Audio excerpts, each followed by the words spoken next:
बिस्मिल्लाहिर्रहमानिर्रहीम। अस्सलाम वालेकुम। मैं शकील मलिक आपकी खिदमत में हाजिर हूँ। जनाब, मरियम नवाज ने गेम उल्टा दी है। गेम कहाँ उल्टाई है और इसके साथ साथ एक बड़ा लैंड माफिया चीफ जस्टिस के हत्थे चढ़ गया है। अब देखें इनके साथ क्या सलूक रवा रखा जाता है और इसके साथ साथ क्या इमरान खान के खिलाफ 190 मिलियन पाउंड करप्शन केस में एक नया वादा माफ गवाह जो है वो गवाही रिकॉर्ड करवाने जा रहा है या नहीं। ये तमाम मामला आपके साथ तफसील के साथ शेयर करने हैं, लेकिन उससे पहले दरखास्त है कि हमारे इस चैनल को सब्सक्राइब कर दें, वीडियो को लाइक भी किया करें और अपने फ्रेंड सर्कल में शेयर भी किया करें। तो वीलॉग के आगाज में जनाब सबसे पहले बात करेंगे चीफ जस्टिस साहब की। चूंकि उनकी नजर करम हुई है अब पाकिस्तान के लैंड माफिया पे, यह बहुत जरूरी था क्योंकि पाकिस्तान में बुनियादी तौर पर माफियाज का राज है। आप अगर कहीं भी देखें आपको डॉलर माफिया नजर आता है, आपको चीनी माफिया नजर आता है, आपको सीमेंट माफिया नजर आता है, आपको जखीरा अंदोज माफिया नजर आता है, आपको कहीं पे लैंड माफिया नजर आता है और कहीं पे सरकारी जमीनों पे कब्जा किए बैठा हुआ ये प्रॉपर्टी का जो माफिया है ये बैठा हुआ दिखाई देगा। और ये सारा माफिया जो है वो मैं ये समझता हूं कि ये मतलब बगैर किसी अशीरबाद के नहीं चलता, अशीरबाद जरूर होती है। और ये जो माफिया है ना जिस पर चीफ जस्टिस साहब ने नजर डाली है, मतलब वो पंजाबी कहते हैं पुत्र तो मेरी नजर च आ गए हैं, तो चीफ साहब की जनाब नजर में आ गए हैं। और ये जो लैंड माफिया सब इनको जानते हैं क्योंकि पाकिस्तान में इनसे बड़ी ताकतवर शख्सियत जो है वो शायद कोई नहीं है लैंड माफिया के हवाले से, और वो है मलिक रियाज साहब।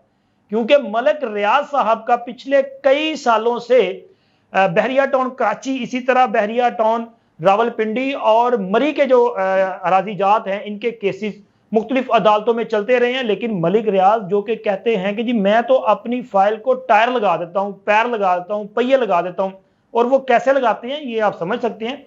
जाहिर है ना माफिया ऐसे तो नहीं बन जाता। जैसे मैंने कहा कि अशीरबाद, तो अशीरबाद उनकी होती है जिनके हाथ में ताकत, यानी कि जिनकी कलम में ताकत है, जिनके दस्तखत करने से जो है वो तमाम पॉलिसीज जो है वो तय पा जाती हैं। तो उनकी अशीरबाद की वजह से ये पहिए भी लग जाते थे क्योंकि मलिक साहब उनके लिए वो बहुत कुछ करते थे, उन तक पहियों पे बहुत सारी चीजें जाती थी और फिर इनकी फाइलों को जो है वो पहिए लगते थे और इनकी फाइल रुकती नहीं थी। और सरकारी जमीनों पे कब्जा करने में मेरा ख्याल है कि मलिक रियाज का कोई सानी नहीं है। मसूफ ने हजारों एकड़ जमीन पर सिर्फ कराची में कब्जा किया और जब ये मामला पकड़ा गया तो उस वक्त भी होना, अगर कोई और होता ना, मतलब किसी गरीब आदमी ने, वो बेचारा गलती से चंद इंच भी अगर उसकी दीवार जो है वो सरकारी सड़क पे या गली में चली जाए ना तो उसकी दीवार गिरा देंगे।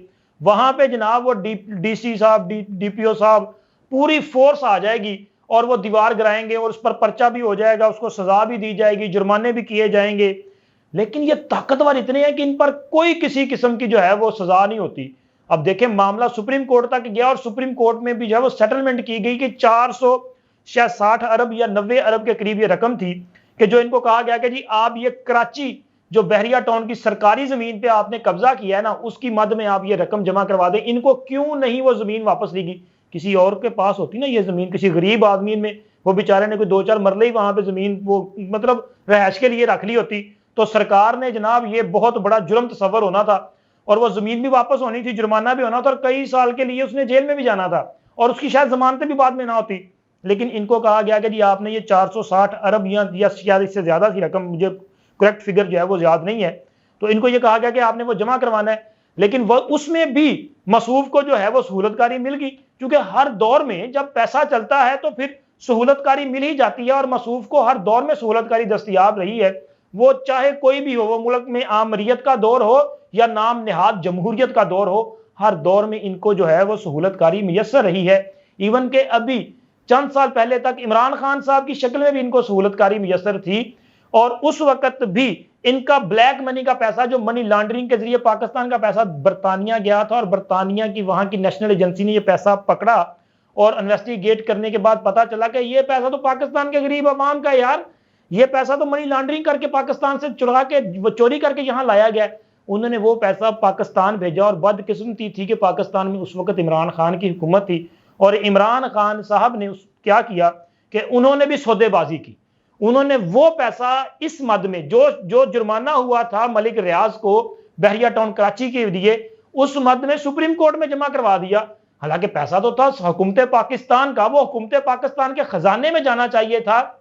और ये जो 460 अरब का जुर्माना था मलिक रियाज को, यह भी सरकार के फंड में जाना था, यानी कि सरकार का पैसा ही सरकार के फंड में रख दिया गया और मलिक रियाज को उसके अगेंस्ट फायदा पहुंचा दिया गया 190 मिलियन पाउंड का। और जनाब उसके अगेंस्ट क्या लिया, उसके अगेंस्ट इमरान खान साहब ने अल कादर ट्रस्ट के नाम पे ये जो सैकड़ों एकड़ की जमीन जेहलम में ली है ना, ये रकम ये जमीन मलिक रियाज से ली। और मलिक रियाज साहब देखेंगे ये मामला चल रहा है तो उसमें बुशरा बीबी साहबा ने ये मौकफ इख्तियार किया था कि ये जनाब वो मलिक रियाज उनकी शख्सियत से बड़े मुतासर हैं, इस वजह से उनको ये जमीन गिफ्ट की है। तो जनाब मैंने पूछना ये था कि ये जो बुशरा बीबी साहबा हैं, क्या ये 2-4 साल पहले पैदा हुई हैं? क्या इनकी उम्र 5-7 साल है?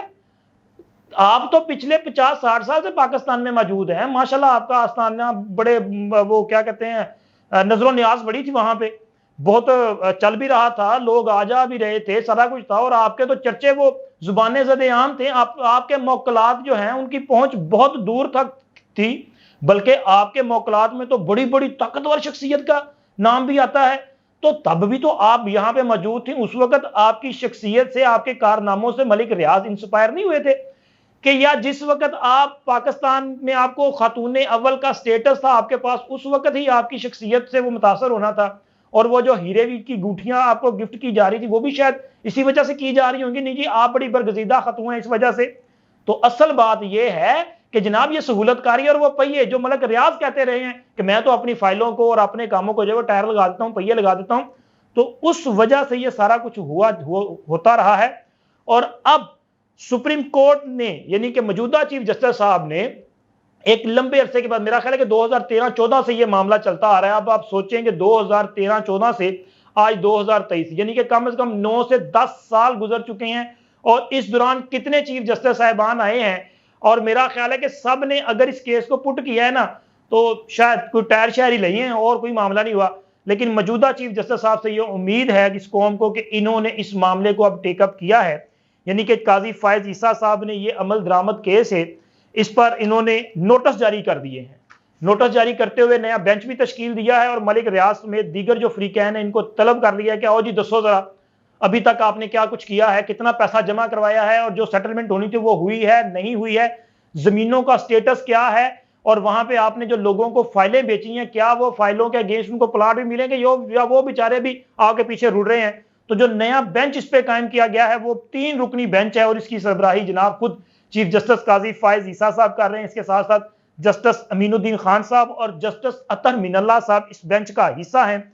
और 18 अक्टूबर को इस मामले पर जो है वो समाअत होने जा रही है, जिसमें 3 रुकनी बेंच जो है वो इस पर समाअत करेगा। और मुमकिन तौर पे अगर इस पे मेरा ख्याल है कि कोई पेशरफ्त मुझे नहीं लगता कि हुई होगी, क्योंकि ऐसी कोई चीजें सामने नहीं आई, और अगर पेशरफ्त नहीं हुई तो क्या सुप्रीम कोर्ट इनकी गिरफ्तारी का हुक्म दे सकती है। और इसके साथ साथ ये भी एक बड़ा सवाल है कि अगर मलिक रियाज के खिलाफ घेरा तंग होने जा रहा है तो क्या अल कादर ट्रस्ट के नाम पे इमरान खान साहब ने जो फायदा उठाया है, और इस वक्त वो केस नैब में जेर तफ्तीश है जिसमें इनको गिरफ्तार भी किया गया, और उस गिरफ्तारी के बाद ही ये सारे 9 मई के हंगामे हुए थे ना, तो क्या उसमें भी मलिक रियाज वादा माफ गवाह बनेंगे? तो मुझे लगता है जी इसके बहुत सारे चांसेस हैं, क्योंकि मलिक रियाज ने तो उस पैसे के अगेंस्ट उनको इतनी सारी जमीन दी है, जगह दी हुई है, तो सच जो है वो सामने आ जाएगा। और फिर बुशरा बीबी की वो जो है ना अपना पर्सनैलिटी और जिनसे इंस्पायरेशन पैदा होती है उसकी भी सारी हकीकतें जो है वो सामने आ जाएंगी। और जनाब अब बात करेंगे मरियम नवाज ने गेम जो उल्टाई है, ये गेम कहां उल्टाई है। आपके इल्म में है कि इस वक्त सोशल मीडिया पे एक खबर जो है वो बड़ी गर्दिश कर रही है, वो ये है कि मरियम नवाज के साहबजादे जुनैद सफदर की अज़दवाजी जिंदगी से मुतालिक, यानी कि उनकी शादीशुदा जिंदगी जो है, यानी कि शादीशुदा उनकी जो लाइफ पार्टनर उनके साथ अलहदगी हो गई है, उनकी अहलिया मोहतरमा जो थी आयशा सैफ साहिबा और उनके माँ बहन जो है वो तलाक पे रिश्ते का वो इख्तिताम हुआ है। और इसकी तस्दीक खुद जुनैद सफदर ने अपने इंस्टाग्राम पेज पे जो है वो की है। और इसके साथ साथ उन्होंने इस पोस्ट में ये भी कहा, एक तो तस्दीक की, दूसरा उन्होंने कहा कि ये हमारी प्राइवेसी है, हम चाहते हैं कि जी इसको जो है इसका एहतराम भी किया जाए। और साथ उन्होंने अपनी साबका अहलिया के लिए नेक तमन्नाओं का इजहार भी किया है। ठीक है, ये मामला ज़ाहिर है, सीधी सी बात है कि उनकी पर्सनल लाइफ प्राइवेसी बिल्कुल है, लेकिन वो चूंकि एक सियासी खानदान से ताल्लुक रखते हैं इसलिए उनको डिस्कस किया जाता है। और चूंकि उनका सियासत से ताल्लुक नहीं है बुनियादी तौर पर, उस तरह से उनको डिस्कस नहीं किया जाना चाहिए जैसे हम सियासतदानों को करते हैं। लेकिन चूंकि एक सियासी बैकग्राउंड है, इस वजह से उनको डिस्कस किया जाता है, तो इसी वजह से अब भी वो डिस्कस किए जा रहे हैं। लेकिन इस पूरे मामले पे जिस तरह से तहरीक इंसाफ और इनके बदतमीज ब्रिगेड ने जो किरदार अदा किया है ना, वो इंतहाई शर्मनाक है। अच्छा, ये लिंक कैसे कर रहे हैं? ये कहते हैं जी आज अगर जुनैद सफदर और आयशा सैफ की तलाक की बात करें तो इसको कहते हैं जी प्राइवेसी है इनकी, ये प्राइवेट मामला है, आप इस पे क्यों बात करते हैं। लेकिन जब ये इमरान खान की 3 तलाकों की बात करते हैं, जब ये टेरियान की बात करते हैं, जब ये बुशरा बीबी की बात करते हैं, जब ये अलीमा खान की बात करते हैं, तो तब इनको नहीं याद आता कि ये भी किसी की जो है प्राइवेसी है, किसी की निजी जिंदगी है। तो भाई इमरान खान और जुनैद सफदर में आपको क्या कोई खबर, कोई फर्क महसूस नहीं होता, कोई पता नहीं चलता? जुनैद सफदर का सियासत से क्या ताल्लुक है? और इमरान खान एक सियासी रहनुमा है, एक जमात के चेयरमैन है, इस मुल्क के साबिक वजीर आजम है, वो इस कौम की रहनुमाई करने का दावा करते हैं। उन्होंने जो कुछ करना है उसको लोगों ने फॉलो करना होता है। और अगर इमरान खान ये हरकतें करेगा कि वो टेरियान वाइट की सूरत में जो है वो नाजायज बच्ची पैदा करता फिरेगा, तो क्या इसको आप कोई इज्जत और तकरीम समझते हैं? और दूसरी तरफ अगर आप किसी खातून को, वो आपकी अहलिया है, आप अचानक वो जाती हैं मुल्क से बाहर और पीछे से आप उनको तलाकनामा भेज देते हैं, और फिर उसके बाद किताबें अगर वो आती हैं तो भाई वो किताबें वो उनकी साबिक अहलिया लिख रही हैं, वो बता रही हैं कि किस तरह की इनकी वो क्या कहते हैं अपना जहनियत है और किस तरह के ये इंसान है। और अब ये सारी चीजों को मिला रहे हैं इसके साथ साथ कि जी मरियम नवाज की वजह से ये तलाक हुई है, क्योंकि मरियम नवाज का जो रवैया है वो बड़ा सख्त है। हाँ, यहां पे इनको बिल्कुल मुझे लग रहा है कि ठीक कहते हैं, क्योंकि इनके लिए मरियम नवाज का रवैया वाकई ही सख्त है। इनको मरियम नवाज ने एक सेकंड के लिए स्पेयर नहीं किया। हर मौके पे मरियम नवाज ने इमरान खान को टफ टाइम दिया है सियासी तौर पे, और वो तकलीफ इनको महसूस हो रही है। और इसी तरह आयशा सैफ का एक ट्वीट जो है वो भी गर्दिश कर रहा है, और अब ये कंफर्म नहीं है कि वाकई वो सच्चा है या झूठा है, या उसमें वाकई आयशा सैफ ने किया है या किसी और ने किया है। लेकिन उसको बुनियाद बना के ये इल्जाम लगाने की कोशिश की जा रही है कि मरियम नवाज ने जो है ये सारा मामला किया और उनकी वजह से ये घर जो है वो बर्बाद हुआ है। लेकिन भाई बात ये है कि हर बंदा जो है ना, अगर उसकी माँ उसके साथ होगी तो बीवी अगर कुछ भी जरा सा भी वो हंगी फंगी करने की कोशिश करेगी तो माँ बर्दाश्त नहीं करती। हाँ, वो माँ है, कोई हो सकता है ऐसी बात हो गई हो और घर में बातें हो जाती हैं। लेकिन जुनैद सफदर, उनकी जो पर्सनैलिटी है, जिस तरह से वो मिलनिसार हैं, लोगों से मिलते हैं, अभी तक जो चीजें उनके सामने आई हैं, इवन के वो तो लंदन में वो शियान अली जो रोजाना वहां पे खड़ा होके मियां नवाज शरीफ को और मुस्लिम लीग नून को गालियां निकालता है, जुनैद सफदर उससे भी बड़ी वो आजिजी के साथ जाके मिलता है और उससे भी बड़े महजब अंदाज में बात करता है। भाई एक बंदा जिसकी तरबियत या तबीयत ही इस तरह की है, आप उस पर इस तरह के इल्जाम लगा रहे हैं उसको इमरान खान, और उस बंदे से मिला रहे हैं कि जो बंदा पाकिस्तान में संगीन तरीन मुकदमात में इस वक्त सजा भुगत रहा है, उसको इससे मिला रहे हैं। लेकिन खैर जो भी कर रहे हैं, इनसे इनका बनना कुछ नहीं है। हाँ, इनकी जो वो कहते हैं ना अपना प्रोपेगेंडा और द्रोह गई वो चलती रहेगी, और उसका नतीजा यही निकलना है कि उल्टा तहरीक इंसाफ को ही जो है वो मजीद मुश्किलात का सामना करना पड़ेगा। हाँ, बेहतर यह है कि आप किसी की निजी जिंदगी में इस तरह मुदाखलत करने की बजाय अपने मामला पे तवज्जो दें, अपनी तौबा ताइब की तरफ तवज्जो दें कि जो आपने इस मुल्क के साथ जुल्म किए हैं उनकी माफी शाफी मांगे, ताकि आपके लिए बेहतरी का रास्ता पैदा हो। अब तक इतना ही। अल्लाह हाफिज।